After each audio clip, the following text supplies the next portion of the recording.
नमस्कार। शिक्षा की बात हर शनिवार के इस नए अंक में आप सभी का स्वागत है, अभिनंदन है। आज पुनः शिक्षकों के द्वारा पूछे गए सवालों के जवाब के साथ हमारे बीच मौजूद हैं शिक्षा विभाग के अपर मुख्य सचिव doctor S Siddharth sir. Sir, बहुत बहुत स्वागत है। सर, आज का जो सबसे पहला सवाल है कृष्णा कुमार टीआरई 3 मोतिहारी पूर्वी चंपारण से। सर, इनका कहना है कि टीआरई 3 का ज्वाइनिंग कब तक होने की संभावना है? देखिए, हम लोगों ने ऑलमोस्ट फाइनलाइज कर लिया है और अगला सप्ताह बाय फ्राइडे सैटरडे हम लोग टीआरई 3 के जितने भी टीचर्स हैं उनका पोस्टिंग का ऑर्डर हम लोग निकाल देंगे। मुख्य रूप से हम लोगों ने पोस्टिंग में यह ध्यान रखा है कि जिस विद्यालय में टीचरों की कमी है, जहाँ पे बच्चे ज़्यादा हैं और टीचर्स कम हैं, वहाँ पर उनका ज्वाइनिंग होगा ताकि पूरे राज्य में जितने भी स्टूडेंट टीचर रेशियो है विद्यालयों का वो बराबर हो सके। तो अगला सप्ताह बाय फ्राइडे सैटरडे हम लोग टीआरई 3 का पोस्टिंग ऑर्डर्स निकाल देंगे और सभी टीआरई 3 के जो टीचर्स हैं वो मंडे से अपने स्कूलों में ज्वाइन करेंगे। सर, अगला सवाल केशव कुमार, विशिष्ट शिक्षक, बुनियादी विद्यालय बखरी मुरौल मुजफ्फरपुर से है। सर, इनका कहना है कि माननीय मुख्यमंत्री जी के द्वारा बैकलेस सैटरडे की शुरुआत की गई थी। बैकलेस सैटरडे के अंतर्गत प्रत्येक महीने के लिए कुछ खास विषय वस्तु निर्धारित किए गए थे। उस विषय वस्तु से संबंधित मार्गदर्शिका सभी विद्यालयों के पास उपलब्ध होना था, परंतु बैकलेस सैटरडे की मार्गदर्शिका आज तक किसी भी विद्यालयों में नहीं पहुंच पाई है, जिसके कारण विद्यालयों में शनिवार के दिन सुरक्षित शनिवार की गतिविधि के अतिरिक्त बैकलेस सैटरडे की किसी भी गतिविधि का क्रियान्वयन एवं अनुश्रवण नियमित रूप से नहीं हो पा रहा है। इसके बारे में आप कुछ कहना चाहेंगे सर? देखिए, बैकलेस सैटरडे 2000 इसका उद्घाटन हुआ था और उस वक्त गाइडलाइंस इशू हुई थी और वेबसाइट में, जो एससीईआरटी का वेबसाइट में इसकी कॉपी रखी गई थी।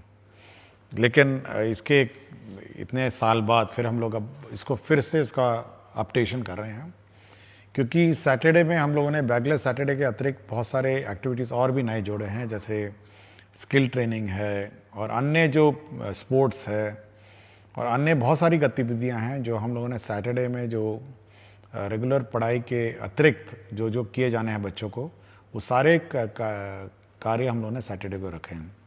हम लोग उसको घंटावार भी उसको निर्धारित कर रहे हैं और अब बैकलेस सैटरडे का जो नया करिकुलम है वो अगले हम लोग कोशिश करेंगे कि अगले 10-15 दिनों में एक रिवाइज करिकुलम हम लोग इशू करेंगे और ये वेबसाइट में देखा जा सकता है और हम लोग पीडीएफ में भी इसको सर्कुलेट करेंगे।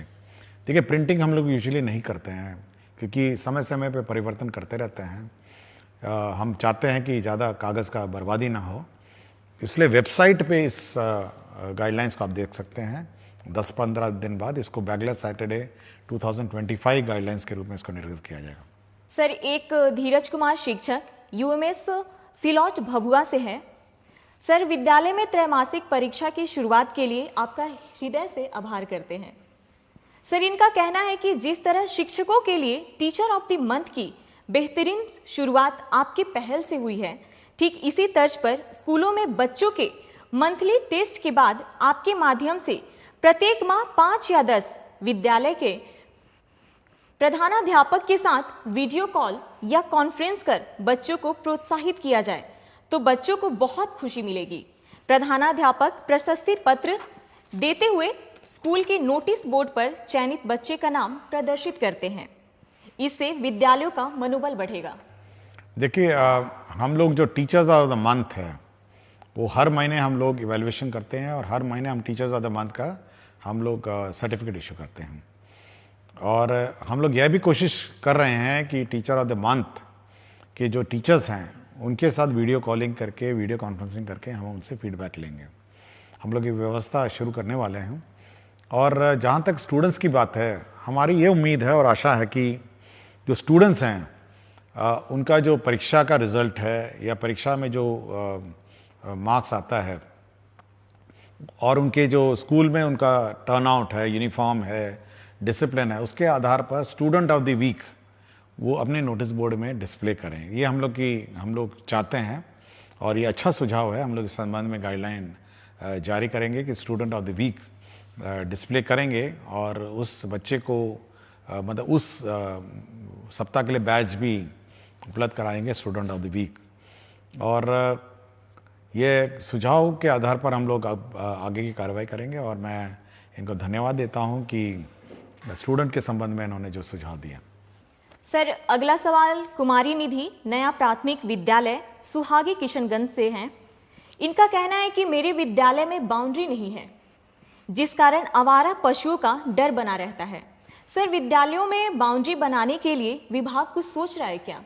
देखिए, हमने 2 दिन पहले गाइडलाइंस हम लोगों ने इशू की है, जिसमें सभी हेडमास्टर से हम लोगों ने मांगा है कि आपको विद्यालय में क्या चाहिए। उसमें हम लोगों ने बाउंड्री की लंबाई कितनी टूटी हुई है, कितना ऊंचा करना है और कितना बाउंड्री बनाना है, यह भी मांगा है। और हम लोग मई महीने में इस पूरे राज्य में जितने भी स्कूल्स हैं उनके बाउंड्री का सैंक्शन कर देंगे, उसके एडिशनल क्लासरूम का सैंक्शन कर देंगे, टॉयलेट्स का कर देंगे और इसके लेबॉर्ट्रीज, लाइब्रेरी, जो भी बिल्डिंग है वो सब कर देंगे। और साथ ही साथ हम लोग ने फर्नीचर का शॉर्टेज है उसको भी हम लोग पूरा कर देंगे। तो ये सारा सैंक्शनिंग जो है, जो सैंक्शनिंग जो स्वीकृति है, वो हम लोगों ने टारगेट किया मई फर्स्ट वीक में। उसके बाद इसकी आपूर्ति की प्रक्रिया जून, जुलाई, अगस्त तक ये हम लोग का लक्ष्य है कि जुलाई से पहले ये कम से कम सारी चीज़ें बन जाए। सर, एक आशीष कुमार गौतम जी हैं, विद्यालय अध्यापक उच्च माध्यमिक विद्यालय माधोपुर मनेर पटना से। सर, ये कहते हैं कि बिहार बोर्ड 10वीं और 12वीं का परिणाम देश भर में सबसे पहले जारी कर एक कीर्तिमान बनाता है, लेकिन 10वीं के रिजल्ट के 1 महीने बाद 11वीं में प्रवेश प्रक्रिया शुरू किया जाता है, जो लगभग जुलाई तक चलता है, जिस कारण बच्चे काफी समय विद्यालय से दूर रहते हैं। सर, जिस तरीके से शिक्षा विभाग कक्षा 1 के लिए नामांकन अभियान चलाती है, क्या उस तरीके की कोई ऐसी व्यवस्था हो सकती है जिससे मार्च में परिणाम प्रकाशित होने के तुरंत बाद 11वीं के प्रवेश प्रक्रिया शुरू कर अप्रैल द्वितीय सप्ताह से कक्षा आरंभ किया जा सके तथा पूरी प्रवेश प्रक्रिया अप्रैल अंत तक समाप्त किया जा सके? देखिए, हम लोगों ने अभी हम लोग ने डायरेक्टर सेकेंडरी को यह निर्देश दिया है कि वे गाइडलाइंस निकालेंगे और जितने भी 10th पास हैं वो प्रोविजनली एडमिट हो जाएंगे 11th क्लास में उनके अपने पंचायत में, क्योंकि हर पंचायत में अब हाई स्कूल है। तो प्रोविजनली सभी को एडमिशन करके क्लासेस स्टार्ट करने का मैंने निर्देश दिया है। हम लोग मंडे से मॉनिटरिंग करेंगे कि कितने बच्चों ने 11th ज्वाइन किया है और उनकी कक्षा मंडे ट्यूसडे हो सकता है 2-3 दिन लेट हो जाए, लेकिन अगले सप्ताह से सभी 11th क्लास के बच्चों का क्लास शुरू करना है।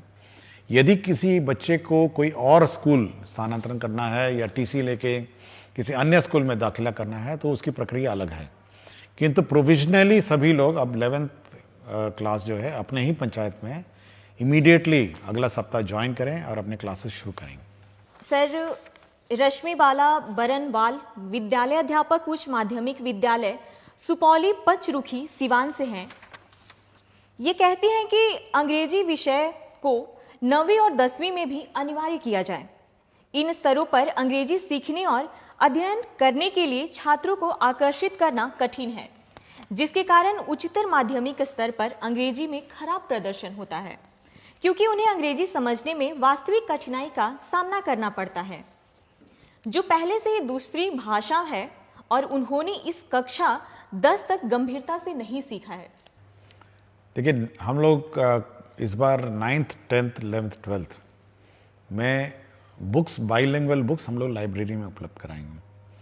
सारे बुक्स 2 भाषा में होंगी, एक हिंदी में और अंग्रेज़ी में, और एक ही किताब होगी, एक तरफ हिंदी रहेगी, एक तरफ अंग्रेज़ी रहेगी।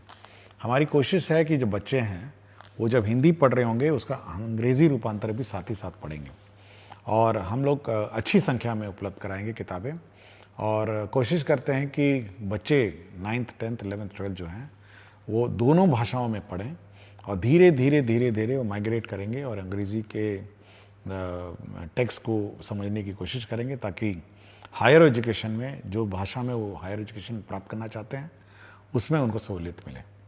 सर, अगला सवाल रंजीत कुमार प्राथमिक विद्यालय कन्या लक्ष्मीपुर रोसड़ा समस्तीपुर से है। कहते हैं कि हमारे विद्यालय के एक ही कैंपस में 4 प्रारंभिक विद्यालय संचालित हो रहे हैं। सभी को मर्ज कर देते तो पठन पाठन में सहूलियत होती। चेतना सत्र एवं अन्य विद्यालय गतिविधियां साथ साथ संचालित होने से बच्चों को परेशानी होती है। इसके संबंध में कुछ कहना चाहेंगे? देखिए, हम लोग बहुत स्पष्ट डीओस को कह चुके हैं कि जो स्कूल्स आपके एक ही परिसर में हैं उसको आप मर्ज करिए और सभी पठन पाठन कार्यक्रम इंटीग्रेटेड चलाइए। ये हम लोग पहले भी बोल चुके हैं और हमको जानकारी है कि ऐसे बहुत सारे कैंपस हैं जिसमें 2 स्कूल चल रहे हैं, 3 स्कूल चल रहे हैं। तो सभी लोग इंटीग्रेटेड रहें, एक ही कैंपस में रहें। अब ये संभवतः 3 हेडमास्टर होंगे तो वो हेडमास्टर अपना अलग करना चाह रहे हैं, दूसरा हेडमास्टर अपना अलग करना चाह रहे हैं, तीसरा हेडमास्टर अलग करना चाह रहे हैं। तो हम लोग कोशिश करेंगे कि सभी को मर्ज करके एक ही यूनिट बने, एक ही तरह चेतना सत्र बने और एक ही तरह सभी कार्रवाई करें। हम लोग नहीं चाहते हैं कि एक ही कैंपस में 3 स्कूल अपने अलग अलग चलते रहें। सर, एक नीलमणि प्रताप शाही उच्च मध्य विद्यालय कोडरा हाथा हथुआ गोपालगंज से हैं। ये कहते हैं कि ई लॉट्स शिक्षकों और अभिभावकों के लिए एक ई लाइब्रेरी है जिसमें कक्षा 1 से 12 तक के सभी पाठ्य पुस्तक उपलब्ध हैं, परंतु वर्तमान समय में यह प्ले स्टोर में उपलब्ध नहीं है। क्या इसे दोबारा हम शिक्षकों के लिए उपलब्ध करवाया जा सकता है? देखिए, इसको हम लोग रिवाइज कर रहे हैं और नेक्स्ट वीक से ये ऑन हो जाएगा। मुझे जानकारी देने के लिए मैं इनको धन्यवाद देता हूँ।